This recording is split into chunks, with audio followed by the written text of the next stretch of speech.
mayhem, and murder. A black police captain in St. Louis, a retired black police captain, killed by black rioters. A 5-year-old boy in North Carolina, shot in his front yard. An old black man in his 60s, I'm sorry, I shouldn't say that at 81, a young black man in his 60s. You know, when I was a young Marine at 17, I thought that the sergeant major at 38 was older than God really was. You know? Now sometimes I look back and I think, how could such a young man have been a sergeant major? You know, really, you change your perspective on that. But he was in the early 60s in Minneapolis, where George Floyd was killed. And all he was doing was passing out Trump for president pamphlets.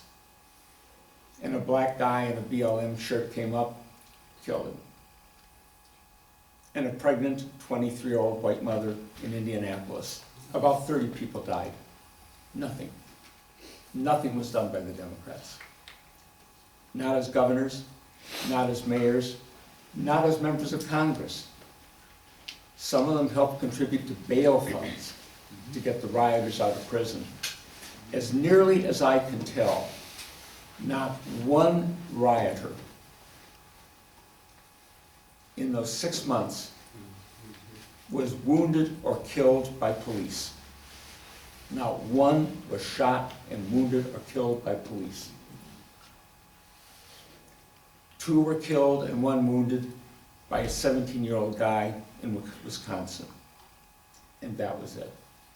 Other than that, the violence continued unabated and went on for 6.5 months. And that was where the President Trump failed us. I'll never know why. I'll never know why. He had the constitutional responsibility to maintain order if governors and mayors failed to do so. He had the statutory authority in the Insurrection Act of 1807 to use federal troops within states. Although it didn't involve fighting, and this is probably before most of your time, President Eisenhower in 1957, to enforce integration at Central High School in Little Rock, Arkansas, over the opposition of the governor, federalized the Arkansas National Guard.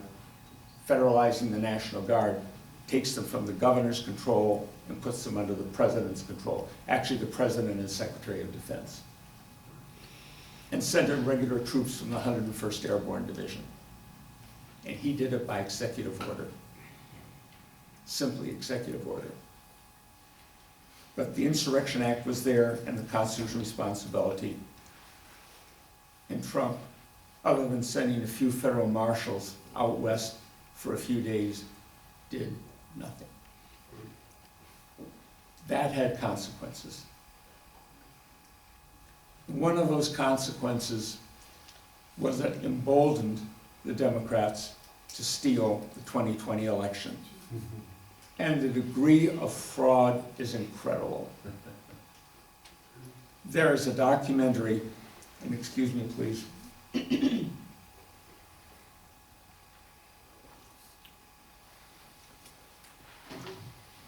One more day and I wouldn't be able to speak at all.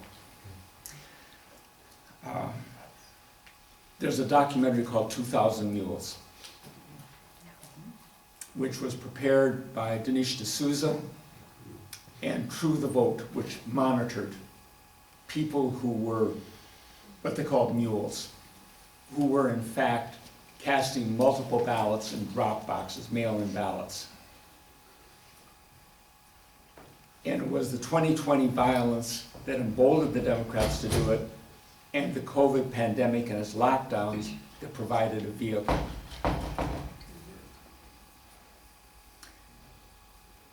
D'Souza and True the Vote documented a degree of fraud so extensive, Had it not occurred, had it simply not occurred, and everything else been the same, would have given Trump about 410 electoral votes.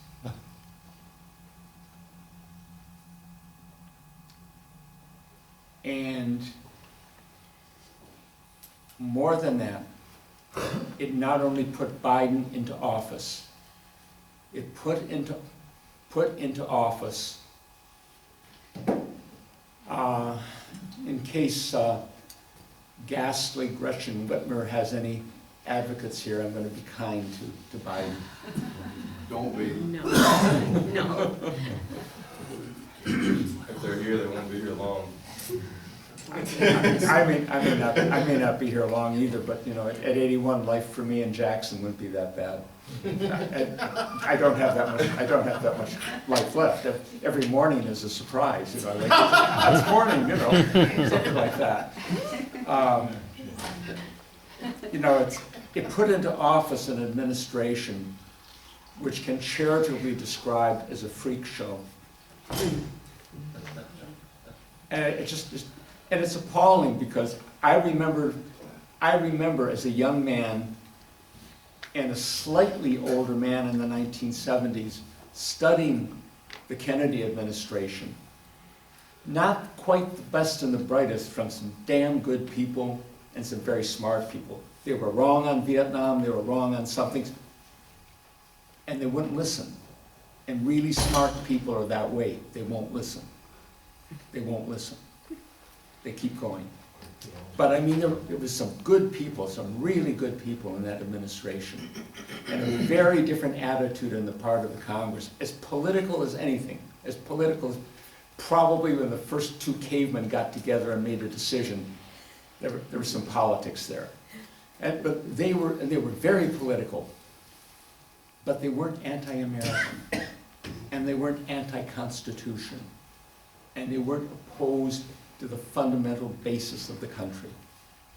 They differed on where it should go and priorities. Political parties do that. Factions within parties do that. But they had a great deal of consensus on that. It's a really smart people.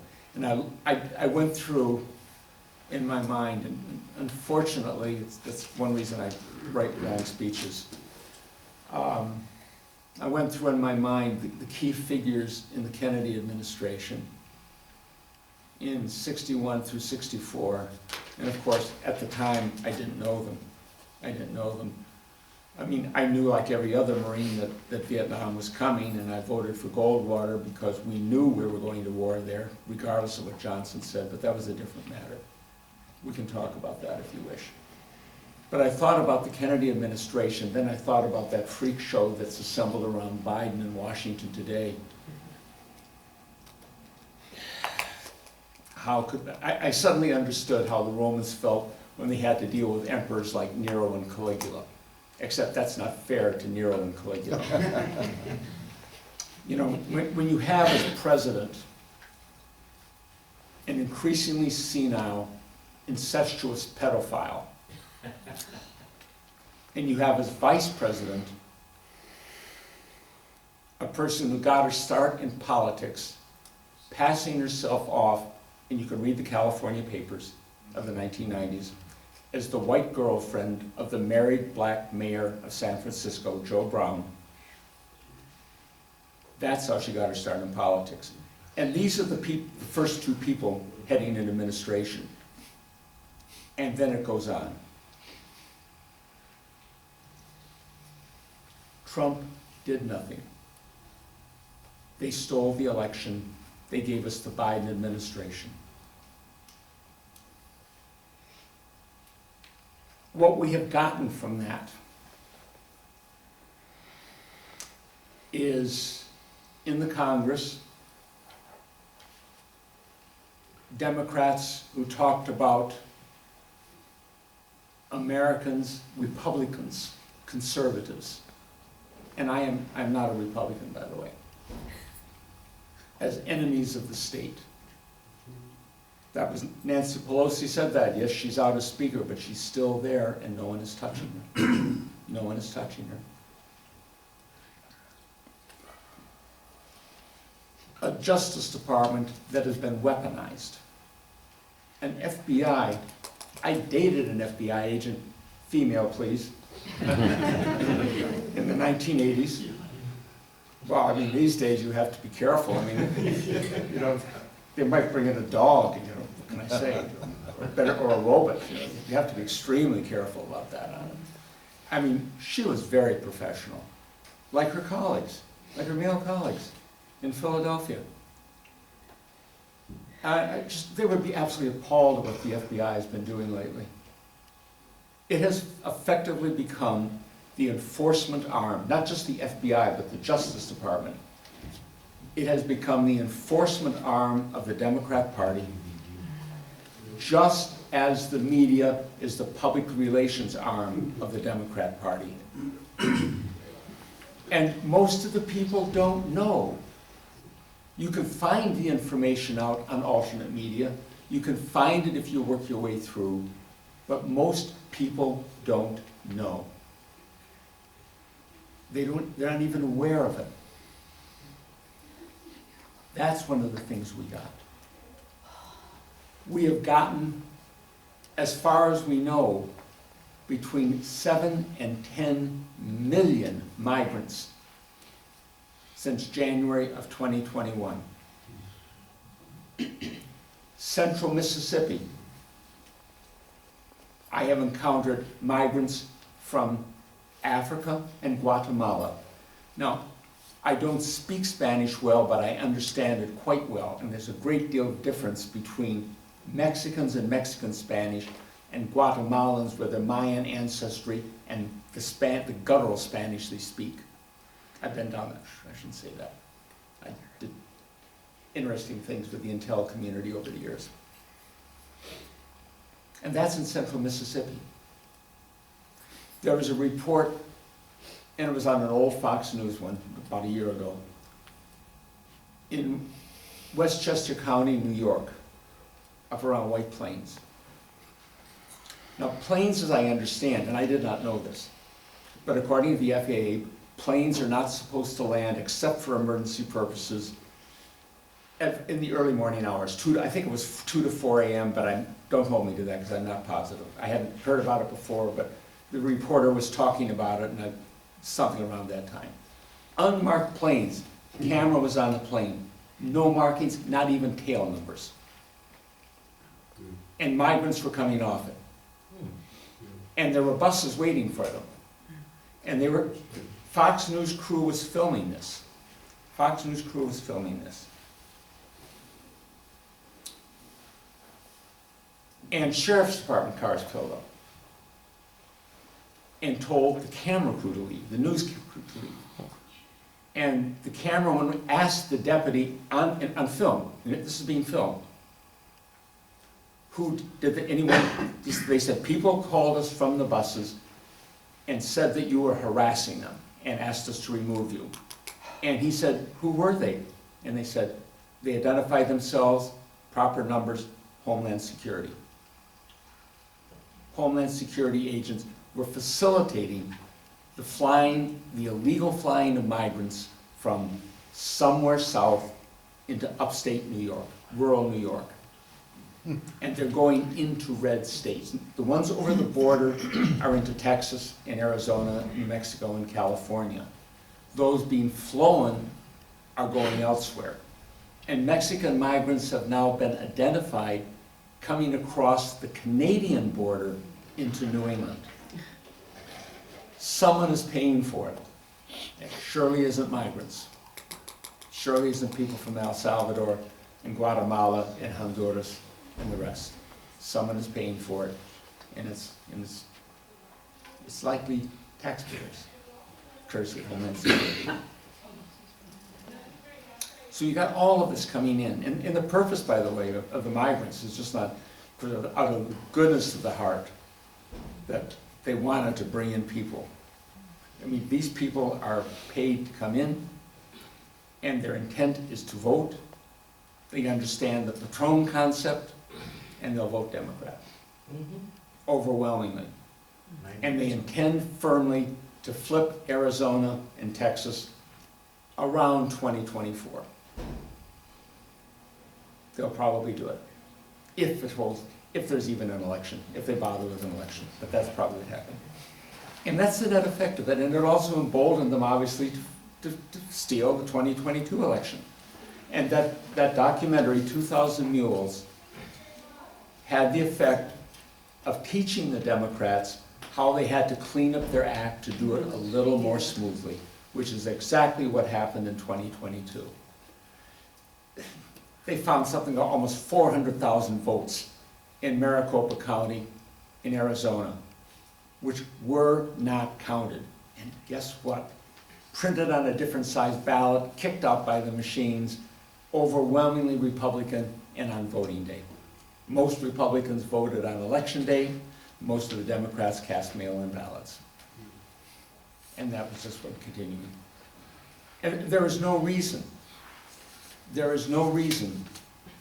to expect 2024 to be any different. I mean, the election in 2018 probably was stolen. 2016 was a surprise to the Democrats, truly a surprise. They had everything planned, and it didn't quite work. So 2018, they did a little better, and threw sand in the wheels of government until 2020. They did very well. 2022, the Republicans barely flipped the House and lost the Senate completely. And 2024 is going to continue that process. I know Republicans are holding hearings and they're embarrassing people, but that's all they're doing. They can pass a lot of legislation and it's going nowhere. Without the Senate, there is no legislation. And with the certainty of a Biden veto, if they don't have a 2/3 majority in both houses, it won't go anywhere anyway.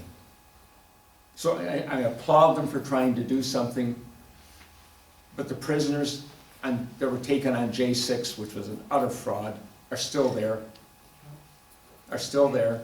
And except for a few junior members of Congress, no one does anything to help them. No one.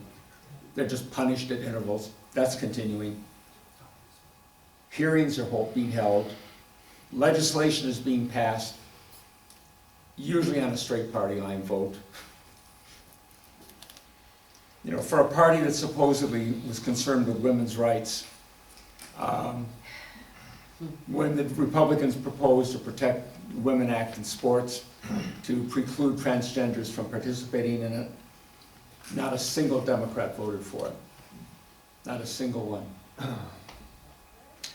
And so here we are. Oop. Sorry, I'm talking too long. I guess I am going to be like Fidel Castro, even without a beard. So consider well, John said it was one of his heroes, and I should do the same thing. John, that's not true. The Trojans were clean shaven, by the way. It was the Greeks who were bearded, but anyway. You know, so here we are today.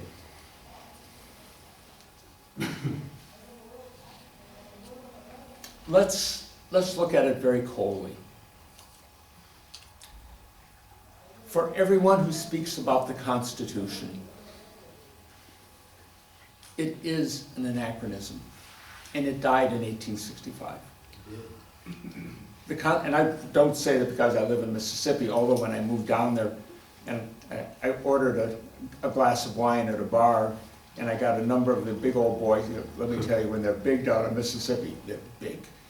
They look at me and say, "You from up north, stranger?"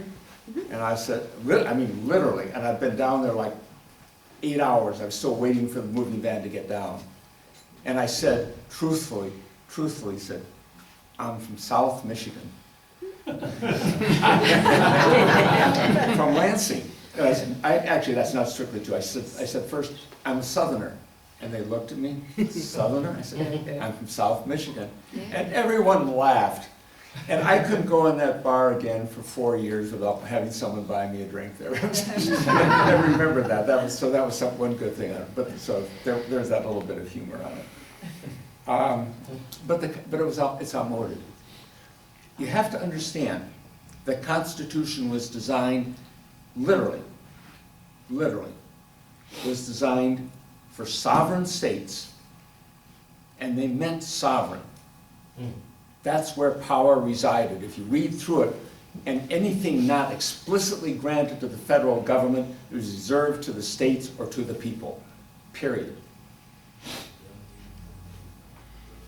With a limited franchise, with a very limited franchise.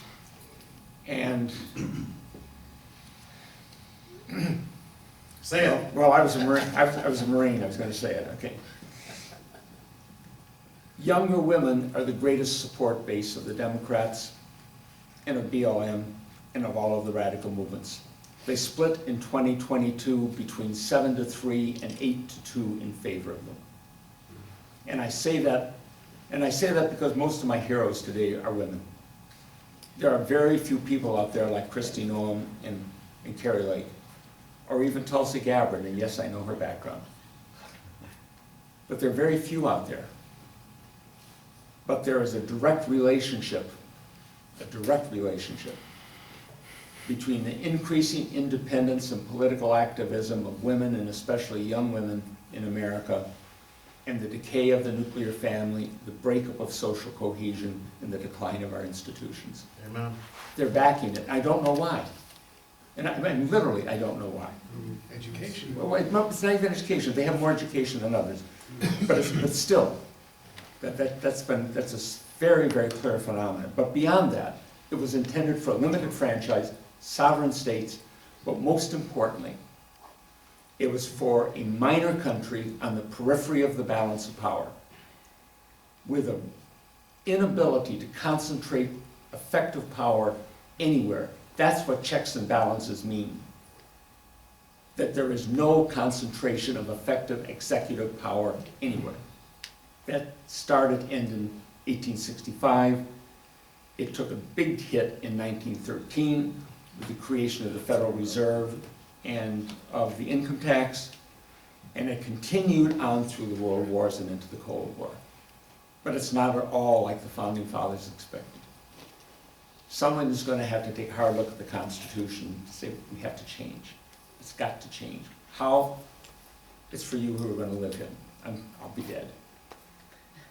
Beyond that, we just have to realize up front, we can't vote our way out of this. They own the cities. They own the black majority cities all around the country. Whoever owns the urban areas, the big urban areas in the border states and in the decisive states that will define an election will influence the outcome. I mean, there were precincts in Philadelphia where you had more votes cast than there were warm bodies, men, women, and children in the entire precinct. I assume that happened in other areas too. You can't legislate your way out of it. Even with both houses of the Congress. I can't remember last, and when we get to the Q&A, if I manage to get off this podium, but when we finally get to the Q&A, I can't remember the last time a party had a 2/3 majority in both houses of the Congress when the other party had the presidency. Some scholar may know, I don't know. But without that 2/3 majority and a hostile president, no legislation can work, and you're not going to see it. Because the same fraud which steals presidencies will steal Senate and House races and, dare one say it, Gretchen, governorships. Really, that's true. And it happens in other states. They had a recall election for Gavin Newsom in California. Funny, certain precincts in LA just didn't come through. Can you imagine? That happens. And you can't adjudicate your way out of it. And it's not just because of a network of U.S. District Court judges, inferior courts according to the Constitution, who can stop policy dead in their tracks. It was because of an utter failure of the Supreme Court in 2020, as bad as that of Trump. And DeSantis would be no better, by the way. No way. Article 3, Section 2 of the Constitution. Read it. Read it on the judicial power. One of the things that it spells out, it doesn't guess, it spells out, disputes between two or more states, period. No qualification, no amendment, no modification, nothing. You had 20-odd states on each side of a debate on the validity of the 2020 election and things that happened. If ever there was a case in which the Supreme Court was designed to adjudicate the outcome, that was it. And it didn't. It wouldn't hear the case. And I don't care about the reasons. I've heard them, I've read them. Yes, they're, I suppose, and a fine legal point you can get around it, but the Constitution didn't make that. It said disputes between 2 or more states, explicitly. You got 20 states against 20 states. How much more do you want? You want the other 10? I don't think so. So you can't get out of that. So what do we do? If you can't vote, you can't legislate, you can't adjudicate, you got 2 choices. I mean, you have literally 2 choices. Leave or fight. Actually, you got 3, but there's a better one. One is leave, but you got no place to go. Russia. Not good enough. Not good enough. Right. First of all, I mean, serious, I would too. I mean, right now, I could go back to Russia. Why? Because my family, both the German and the Jewish side of it, came from a place called Königsberg in East Prussia, which is now the Russian exclave of Kaliningrad. And I could get back. I don't know why at 81 they'd take me. I mean, my specialty in intelligence, my specialty before at the War College, was on the Warsaw Pact, NATO Warsaw Pact, and I'm sorry, no Warsaw Pact, I can't help you, you know, a little bit out of it. Hard to learn a language, younger people could. Europeans are picking, by the way, the southern cone in South America, Uruguay, Paraguay, Argentina, and Chile. Lots of Europeans went there specifically after the 19th century, not after the World War, but in the 19th century, from Ireland, Italy, and Germany.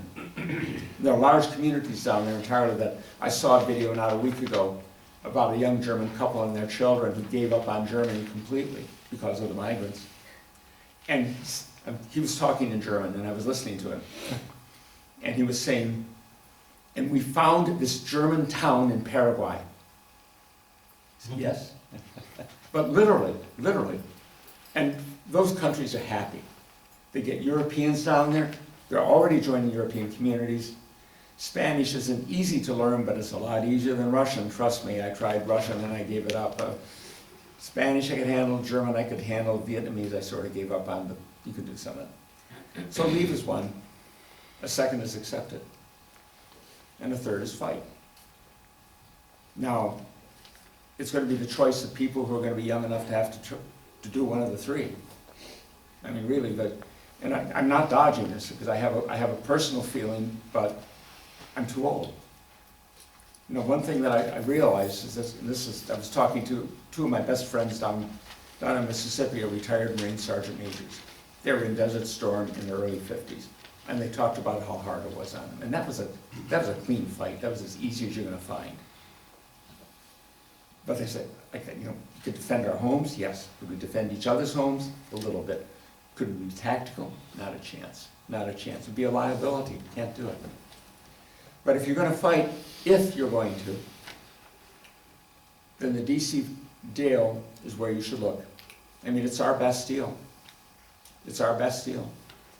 You're facing hundreds of prisoners held in violation of due process, constitutional rights, pretty bad conditions. No one's going to release them. They're going to be dribbled out and sentenced to very long sentences, right up to 2024. And no one will help them. So unless you make the DC jail look like the Bastille in 1789, no one's going to get them out, and there's no point in talking about fighting. Posturing is useless. So that one is fight. And the third is get on your knees and accept it. And I'll tell you, contrary to Solzhenitsyn, in Solzhenitsyn you could understand, because there was a monopoly of real power on the hands of the KGB. There was a monopoly of real power in the hands of the Gestapo. You know, and I'll tell you, to crouch in the dark holding a knife or an axe when you know a couple of the guys coming in are carrying submachine guns, very, very hard deal. We have the most heavily armed population in the world. We have weapons that the Russians and the Germans couldn't have even dreamed of having, and 18 million veterans, most of them conservatives. And what have they done? Nothing. What will they do? Nothing. I tell you, talking is cheap. Talking is real cheap. But unless you're willing to put your life on the line, talking doesn't matter.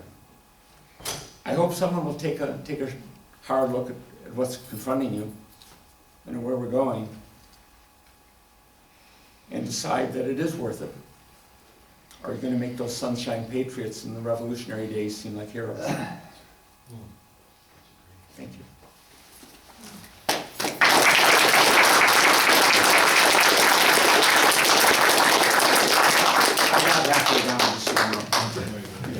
So That's what happens in a long speech. we're gonna open it up to questions. Those of you who've been here before, you know the routine. You kind of line up and head this way towards this podium. One of the things you didn't get time, but you didn't get a chance to talk about international affairs. So I happen to think that you're right. I mean, it's either leave the country, accept it, or fight. There's one more, but I didn't get into it. I will later. Go ahead. Okay. So it seems to me that the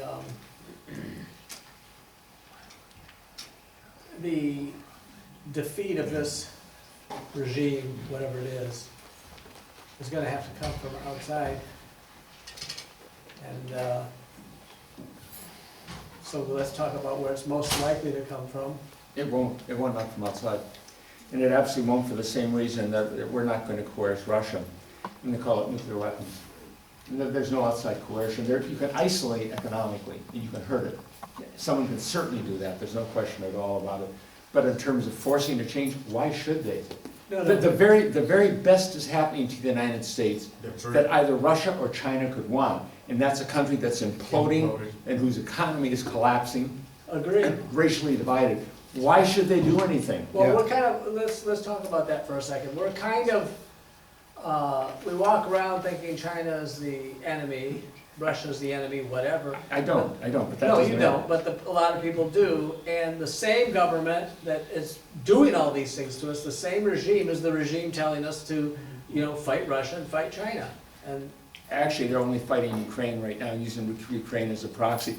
Those of you who know history, Ukraine today is like Spain in the 1930s, where the Soviet Union fought Germany and Italy on Spanish territory, using their own forces. yeah. They aren't quite there with our forces, but but that doesn't matter. I mean, right now we're just talking domestic, so let's leave it there. By the way, those of you with questions, start Okay. lining up. Questions? Well, Or let me talk. I don't know. I'll go to the second half of my I don't know if we notes. can leave it there because this is a war machine, and they're projecting outward. The United States flies the anal flag on every embassy all over the world. That's a statement. In the United States, we've been defeated. This is a fag country. Let's Well, face reality. not Now really. listen, Well- these flags are everywhere, and the only people standing, you know who's standing against it, and. Yeah, well, we run NATO, and they know it. Every country, Of course. every person I've spoken with Of course. in Germany, France, Italy, Spain, Portugal, Norway says, "Look, you run it." Okay, so you're a former Marine, and you want, I don't know, I love America, but we have some, I'm sorry, there's some, my allegiances are very fragmented right now. I mean, Well, let me put it very clearly. If I were going to try, and do you want me to take the questions or make a comment on yours first? well, go ahead, but I just Okay. think that Okay. this country needs to suffer, when I say this country, I mean the regime that runs it, needs to suffer a bad military defeat, and that would be beneficial to We us. suffered two of them, two humiliating defeats, one in Vietnam and the second Well, in the next one Afghanistan. could be That's the enough. bad one. I wake up mornings, I'm gonna say this and I'm leaving this podium. Good. I just have I'm ready to fight. Oh, really? Yeah, hell yeah. Okay. Okay. But you can ask my wife, she's in the room. I wake up every morning, I see the damn news and I say, and I go like this. How would you listen to Why do you listen to it? Yeah. You know why I say, you know what that means? I wish that Putin would push some damn buttons, because there's some blue cities in this country need to be blown off the planet, and then we'll have a better world. Unfortunately. Let me tell you something. I don't fear nuclear war like I did when I was a kid hiding under the desk at Everett Elementary School. I look forward to nuclear war. Now, Can't be any worse than what we're looking at. now you understand why I backed the Trojans. No, very seriously, one question, just let me respond to this. One thing to remember, that there is another alternative than the first three. And it's not secession or civil war. I mean, there's no way of having effective secession or effective civil war, because of the complete mixing of states. It's no longer a clear regional division, no longer clear regional partition. Every blue state has red areas in it, rural areas, and that would be there no matter what it did. Every blue state has every red state has large blue areas, like large cities. Every single one of them, no matter what you do, you're going to find that. And this process has permeated down to school boards and county boards, even in conservative states like Montana and South Dakota. And Mississippi, I don't know about Michigan now, it probably does. But it's permeated so far. If you talked about a civil war or an attempt to secede, you'd be talking about an updated version of the 30 Years' War in Europe, which is just unbelievably bad. You know, town against town, just completely shattered. You know, it killed a third of the people in Germany, which was the battleground for a lot of the 30 Years' War. And if you tried to fight that kind of a thing or try and separate it, even if it were economically viable, and leave everything else in place, it would be ruinous. If you can't save everything, one of the classics in defense, actually, let me take a step back. One of the classics in military tactics is that if you try and defend everything, you defend nothing. You'll lose no matter what you do. You'll spread yourself so thin, no matter what you try and do, you're gonna lose. So the thing you have to decide is, what do you want to save, and how would you save it? Well, what you can't save anymore, because of its politics, is the Pacific Coast, California, Oregon State, Washington, and New England, and the area around New York City, and upper New Jersey. Can't save them. They are so far left. The only way you could save them would be with an ethnic cleansing that would be even worse than the problem that you face. So accept the fact that you're going to do basically an American version of what the partition in India back in 48, 49, when the British broke up the Indian Empire and created what was then Pakistan, West Pakistan, and East Pakistan, East one becoming Bangladesh, Sri Lanka, Ceylon, and India itself. Now, what happened in that partition, in the movement of peoples, so a colonel in the Indian Army told me, was about 8 to 10 million people killed. Just moving back, Hindus moving through Muslim areas, Muslims moving through Hindu areas, a complete shambles. And there'd probably be something like that. You might be able to essentially calve off those two areas and save the rest. And how would you do the black cities? How would you do those cities? How would you deal with the blue cities, with Chicago, with Detroit, with St. Louis? Complete end of welfare. The cities would burn. The cities would burn. And when it was over, get the survivors out. You could do that. After that, get immigrants from Europe. They'll come, believe me, give them a place here. Get immigrants from East Asia, from China, from Japan, from Korea. Tough people, hard workers, good voters, bring them in. Fight immigrants who want welfare with immigrants who want work, like our ancestors did when they came over here. Ours didn't come for welfare, there wasn't any. They came to work. Do that, you might make it. You might make it. But you might lose too.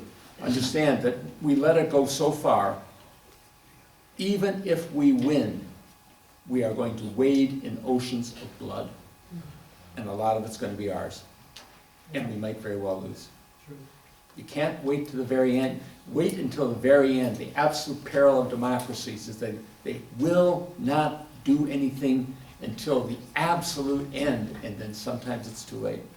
Sometimes it's too late. And it may be too late now, I'm not sure. It could, but I think, there is a chance that you can save 38, 40 states in the middle if you're willing to accept a very long, hot, brutal summer in the cities. But with no welfare, once it's over, the inhabitants are going to have to do one of two things. Either work their tails off and become part of the program, and some will. Some will. Some do now. I know some good people down in Mississippi who are good black people, perfect neighbors, work hard. Like to have them. One of these two sergeant majors I told you about is black. Or leave, because there won't be anything else for them. That's the choice.